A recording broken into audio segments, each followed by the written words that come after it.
Welcome to the Octavius Gould Experience, and I am your host, Octavius Gould. Today, I'm excited to bring episode 23 titled Leading Going into 2023. What is leadership? Professionals who I coach have so many different definitions for leadership.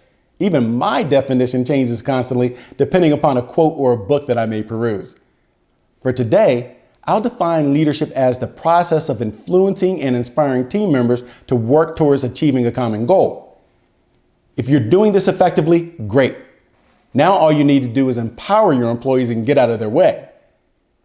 As leaders prepare for 2023, and I do hope all leaders are currently preparing for 2023, because you know what they say. People don't plan to fail, they fail to plan. Back to my thought. As leaders who strive for greatness start to plan for 2023, they must practice accountability. Economic uncertainty in a hybrid work environment has made being a great leader more challenging than ever. To achieve a level of greatness for yourself, your team members, and your organization, the task will require discipline, dedication, and a commitment to operational excellence. In the past, leaders could get away with the autocratic management style driven by command and control. Not anymore, my friends. The Great Resignation, coupled with a hybrid workforce, which has some employees working in the office while others work from home, has created a challenging dynamic. Many companies are seeing increased attrition and decreased profitability post-pandemic because it's difficult for employees to collaborate and stay motivated in today's business environment. Unfortunately, many organizations are dropping the ball by not committing to developing their leaders to adapt and pivot. Sending leaders to a classroom for a day of training isn't it. Leaders today must be well equipped to lead effectively.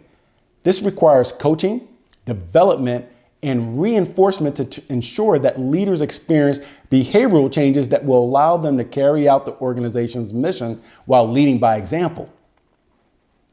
This strategic approach will ensure that new and tenured leaders can handle today's workforce that demands a more sophisticated style of leadership.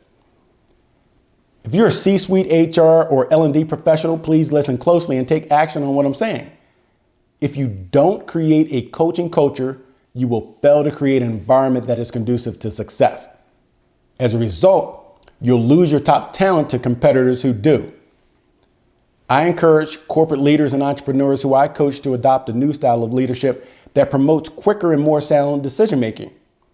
I show these leaders why it's important to provide their team members with resources, why they must empower direct reports to solve problems, and why they must develop employees to act in the best interest of the organization, even when the leaders aren't around.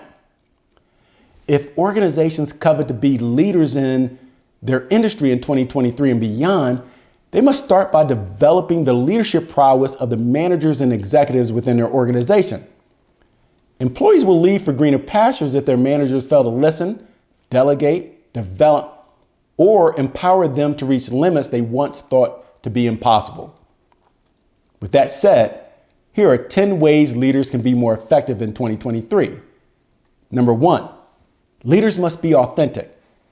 Authentic leaders practice a style of leadership that focuses on transparency, integrity, and sincerity. They encourage open sharing of information to make decisions while accepting input from direct reports. These characteristics will build trust within their team and create an environment where they're respected. Number 2, leaders must be confident but humble. Being a great leader isn't about making yourself shine, it's about making your team members shine. Confident leaders are professionals who can shape and guide individuals while making mission-critical decisions to keep their companies progressing forward. They are visionaries, motivators, and encouragers. If you have leaders who seem to lack confidence, you may want to adopt a practice of micro-learning. This is where professionals learn a concept and then apply it right away to help them retain more information. Number 3, leaders must practice the art of listening. The best leaders realize that some of the most creative ideas are generated by empowered employees in the trenches. As these great leaders climb the corporate ladder, they refrain from developing a superiority complex. What do I mean? They never gain the belief that their abilities or accomplishments are somehow dramatically better than the people who work for them. One key to remember is that empathy is a key ingredient to true listening. Let me say that again.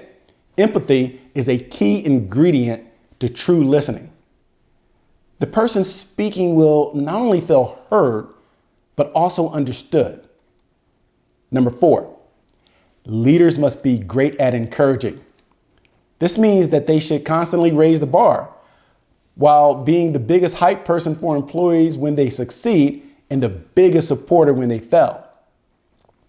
During my career as a leader, at times I had to administer corrective action to employees who weren't achieving their goals.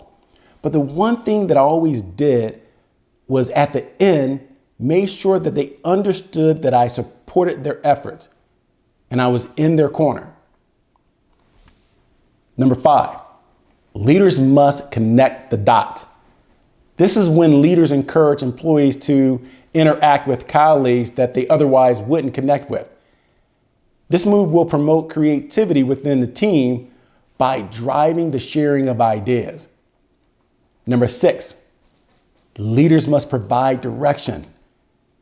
Be careful not to misconstrue this with leaders needing to always have all the answers like politicians on debate night. This is why I coach clients to ask probing questions of their team members that provide the most appropriate way forward. Number 7, leaders must keep everyone focused on the mission.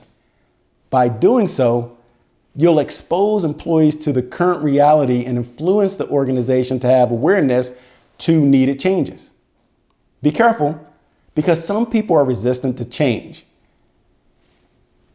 You know, it's interesting because back in my MCI days, back in the 90s, and I know I'm dating myself, I always heard whenever we rolled out a new product, a new promotion, be careful, your employees are resistant to change.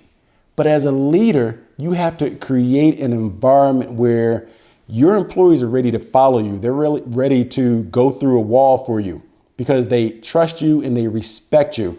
And you got to get buy-in from the people you serve. And a lot of that is done by effective communicating effectively the goals and objective of the organization and getting their buy-in to follow your lead to make sure that those goals are achieved.